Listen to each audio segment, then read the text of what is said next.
Chúng ta có nên mua với nhà viết tay của các bạn? Thì gần như chắc chắn là không nên mua các bạn, nhưng mà sẽ có một số trường hợp thì chúng ta cân nhắc nên mua hay không. Thì những rủi ro mà khi mua với nhà viết tay đó chính là, đầu tiên là các bạn không vay được ngân hàng nè, rồi thứ hai là các bạn sẽ không được sang tên nè, thứ ba là các bạn có thể bị chủ đất chơi xỏ này các bạn, tức là họ sẽ đi kiện để lấy luôn cái phần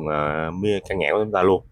Thứ tư đó chính là không được pháp luật bảo vệ nè, và thứ năm đó chính là không khó được bán lại nè các bạn, khó hơn nha, tức là những có cơ hội bán lại, bởi vì sẽ có những người như chúng ta luôn á, nếu chúng ta mua nhà với tay rồi chúng ta có thể bán lại được.